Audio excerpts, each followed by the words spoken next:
Este microprograma, el sobrino defensor de los periodistas, youtubers, influencers perseguidos de Sálvese quien pueda, llega hoy miércoles, mitad de semana, chiques, miércoles 19 de junio del fin del mundo, gracias a nuestro hermoso Team Salvados, la comunidad premium de Sálvese quien pueda.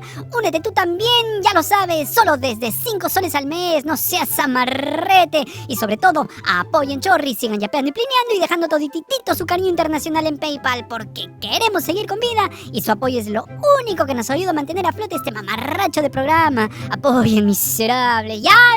¡Lanza, pelado! Que hoy salimos más tarde que una disculpa de ministros. Son unos caraduras. Lamentablemente empezamos con malas noticias, aunque ya parece una redundancia porque casi todas son noticias malas cuando se trata de saber cómo le va al país por culpa del Congreso que gobierna y el gobierno que solo agacha la cabeza.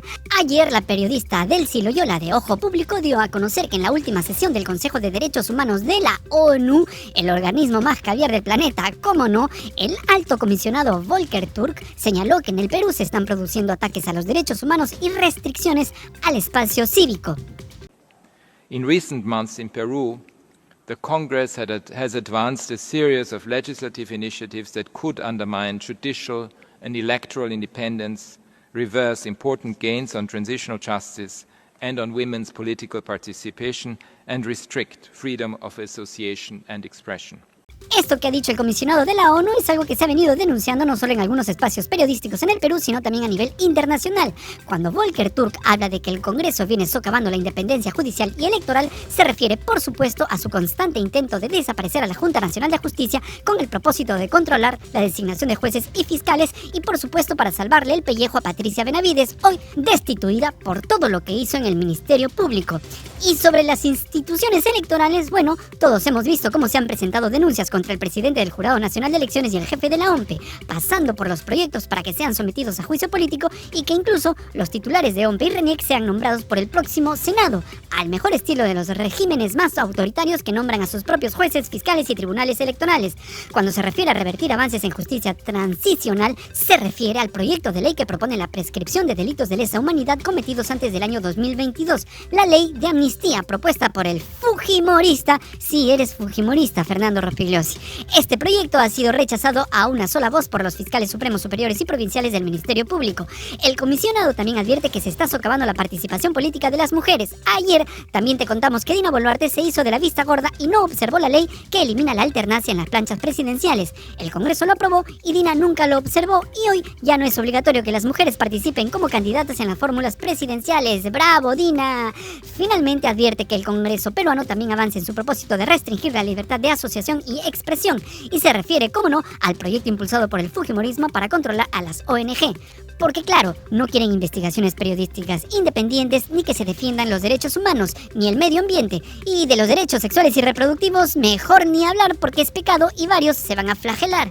Pero podrán venir más advertencias de organismos nacionales e internacionales importantes. Y aún así los congresistas van a seguir defendiendo lo que ellos llaman su derecho de proponer y aprobar leyes.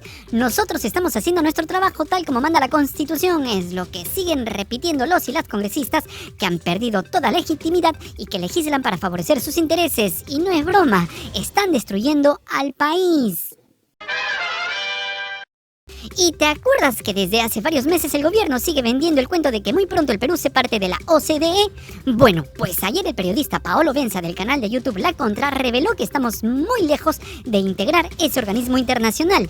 Pero primero, ¿qué es la OCDE u OCDE? Es la Organización para la Cooperación y el Desarrollo Económicos, cuyo objetivo es promover políticas que mejoren el bienestar económico y social de las personas alrededor del mundo y que está integrada por casi 40 países que representan gran parte de la economía global y comparten un compromiso con la democracia y la economía del mercado.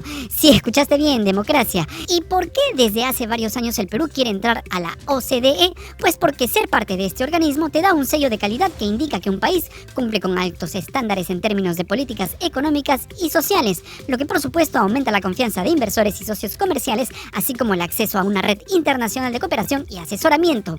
Luego de esta breve descripción, te vamos a dar 10 segundos para que te rías libremente y a carcajadas del intento de este gobierno de pacotilla de creer que el Perú actual, así como está, puede ser parte de la OCDE, como sí lo son Chile y Colombia en la región. Adelante, tienes 10 segundos para agarcarte de risa.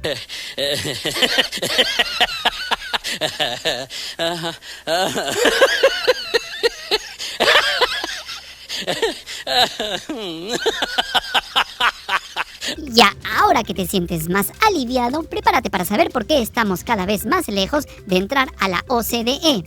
Pues por culpa de la ley aprobada por el Congreso que debilita la colaboración eficaz. La ley fue aprobada por insistencia a pesar de las observaciones del Ejecutivo. Paolo Benza dio a conocer la comunicación en la que la OCDE le pidió al Estado peruano que asegure que la ley que debilita la colaboración eficaz no sea promulgada. Esta exigencia fue comunicada en una carta enviada al entonces Premier Alberto Otárola en octubre de 2023, donde la presidenta del grupo de trabajo de la OCDE sobre cohecho, soborno en las transacciones comerciales internacionales, Daniel Gudrian, destacó varios puntos prioritarios que el Perú debía atender. Entre estos puntos se encontraba la solicitud de que el proyecto de ley que modifique el proceso de colaboración eficaz no entre en vigor. ¿Y por qué recién nos enteramos de esta carta? Pues porque el gobierno ocultó la información. ¿Y por qué? Fácil pues, piraña, porque no quería molestar al Congreso, que es el que corta el jamón en este país de juguete y mantiene en palacio a la tía Carejeve. La carta indicaba que el Perú debía resolver estos asuntos antes de que el grupo de trabajo pudiera emitir una opinión favorable sobre la capacidad del país para aplicar los instrumentos jurídicos sustantivos de la OCDE. Para cuando se recibió la carta, el gobierno de Dina Boluarte había observado la autógrafa de la norma, pero solo cuestionó el plazo para la celebración del acuerdo de colaboración eficaz que el Congreso redujo a 8 meses.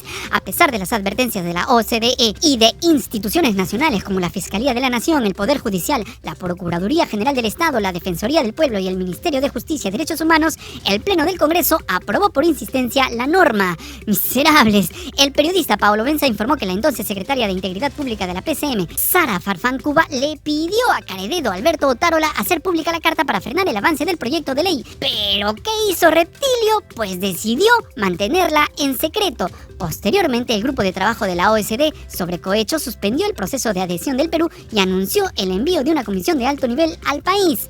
Ojo, el 17 de junio, hace solo 2 días, se publicó en la edición de normas legales de El Peruano la resolución ministerial que acepta la renuncia de Sara Farfán Cuba a la Secretaría de Integridad Pública de la PCM, firmada por el premier Gustavo Adrianzen. Pero hay más. Además de la colaboración eficaz, la OCDE también le solicitó a Otárola que el gobierno garantice una Junta Nacional de Justicia eficaz y operativa. Pero como ya sabemos, el gobierno no movió un dedo para apoyar a la Junta y guardó silencio cómplice frente a las arremetidas del Congreso de tumbarse a este organismo de justicia, y que finalmente terminó destituyendo a los magistrados Sinestello y Aldo Vázquez. Ahora sí, no da tanta risa, ¿verdad? Otra más, el Perú ha alcanzado su peor posición histórica en el ranking de competitividad mundial 2024, descendiendo 8 posiciones y situándose en el puesto 63 de los 67 países evaluados. Estamos en la cola de los países menos competitivos del mundo, muy cerquita a otros como Argentina, Venezuela y Ghana, el país al oeste de África. Nuestro país muestra un notable deterioro en su desempeño económico, pasando del puesto 53 al 60. Este proceso se atribuye a debilidades en la economía interna y el comercio internacional, factores esenciales para la competitividad. La eficiencia del gobierno también ha mostrado un retroceso, descendiendo del puesto 50 al 55. Este descenso se refleja en áreas críticas como el marco institucional y las finanzas públicas. Y ojo, no te creas el cuento con el que van a salir a decir desde el Ejecutivo echándole toda la culpa a Pedro Castillo, porque van a seguir diciendo que todo el desmadre es culpa del expresidente preso, y eso no es cierto. En el año 2023 el Perú ocupó el puesto 55 en el ranking de competitividad. Para entonces Castillo ya estaba en la cárcel. Su gobierno terminó en diciembre de 2022. Digo, por si acaso, felpudo, por si acaso, chupamedias, por si acaso, tía Carejeve, como decía mi abuelita, a otro perro con ese hueso. Y en cuanto a la eficiencia empresarial, el Perú ha caído al puesto 60, destacando problemas persistentes en la productividad, la gestión empresarial y las condiciones del mercado laboral. Estos pequeños detalles afectan, por supuesto, el entorno económico saludable y y dinámico. En el año 2008, el Perú estaba posicionado en el puesto 14 del mundo en aspectos económicos, pero actualmente la posición competitiva del país ha colapsado significativamente. Los resultados del ranking de competitividad mundial 2024 son peores que los logrados durante la pandemia, reflejando un retroceso alarmante en varios aspectos clave de la economía y administración pública del Perú. Ahí tenemos a un gobierno regalándole millones de soles al Congreso, incluso entregándole millones de soles para construir un estadio a cambio de relojes y joyas de lujo a un gobierno regional. Ahí tenemos a un Congreso que gasta millones para renovar sus baños, aumentarse el sueldo y tirarse el dinero de los peruanos creando comisiones sin sentido. El Perú debutó en la prueba PISA 2022 para la OCDE, sí otra vez, evaluando por primera vez las habilidades de pensamiento crítico de jóvenes de 15 años a nivel mundial. Nuestro país, de ricas montañas, hermosas tierras, risueñas playas, cumbres nevadas y rico ceviche, obtuvo un promedio de 23 de 60 puntos posibles, situándose en la 7ª posición entre 12 países latinoamericanos y por debajo del promedio de la OCDE. Solo el 48% de los estudiantes peruanos supera el nivel 3 en una escala de 6 niveles. Un preocupante 28% se sitúa entre los niveles más bajos, -1 y 1, y en niveles hasta el 2, el 52% de los alumnos presentan dificultades para generar ideas en tareas cotidianas y pocos pueden plantear soluciones a problemas familiares.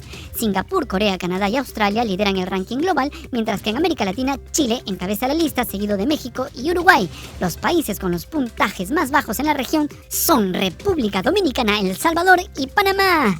Así está la educación en nuestro país, pero no te preocupes, nos irá peor gracias a este Congreso de pacotilla que siempre llega para poner peor las cosas. Recordemos que hace pocos días aprobaron el nombramiento automático de 200.000 docentes que no pasaron las pruebas de evaluación. Estos profesores y profesoras jalados ya están listos para enseñar en los colegios de todo nuestro territorio nacional. Todo gracias al Congreso. Y esta mañana el periodista Marcos Cifuentes de La Encerrona hizo una grave denuncia al revelar un audio del ministro del Interior, Juan José Santibáñez, a quien aquí hemos llamado fanfarrón y troll. En el audio se escucha al ministro decirle a una persona: dile al doctor que controle a ese huevón de La Encerrona. Este es el audio que hemos pirateado con mucho gusto. Querido amigo, ¿cómo estás? Oye, dile pues al doctor que controle ese huevón de La Encerrona, porque ya la gente cree que me están empezando a golpear y no es la idea, pues. Tú sabes que nosotros somos amigos y hemos hablado. Yo voy a apoyar en la medida de lo posible y estoy siendo respetuoso, pero no generemos esta disparidad que creo a la cual ya habíamos llegado, ¿no? Mi ayuda y mi apoyo en lo que necesite, pero que controlen ese huevón, porque de verdad que se insulta, agrede y yo no lo voy a aguantar con poder. Por favor. Según lo informado por Marco, el audio es del 17 de mayo, el mismo día que Santibáñez asumió el cargo. La Encerrona le hizo la consulta al ministro a través de la oficina de comunicaciones del Mininter para saber quién era el interlocutor y quién era ese doctor que podía controlar al periodista, según lo escuchado en el audio. Santibáñez respondió que jamás utiliza adjetivos y que no se expresa de manera despectiva en ninguna de sus conversaciones. No reconozco ninguna mención y la rechazo tajantemente. Agregó además que no tiene ninguna intención de controlar a la prensa. Bueno, pero no es verdad que Santibáñez jamás haya usado adjetivos. Marcos Cifuentes mostró un tuit donde este sujeto llama recontra imbécil a un ministro. De hecho, este humilde mamarracho de programa también contó que Santibáñez llamó parásitos a sus detractores cuando renunció al gabinete de asesores del Mininter en 2020. Fue jefe del gabinete de asesores del Ministerio del Interior durante el gobierno de Martín Vizcarra en el 2020, pero renunció en mayo de ese año debido a las críticas por defender a policías investigados en mafias y en el caso de los intocables ediles relacionado a la compra sobrevalorada de raciones de alimentos y equipos de protección contra la COVID-19.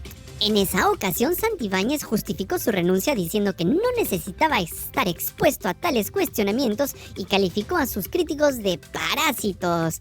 Bueno, parece que al nuevo ministro del Interior no le molesta volver a relacionarse con otros parásitos que esta vez ocupan Palacio de Gobierno.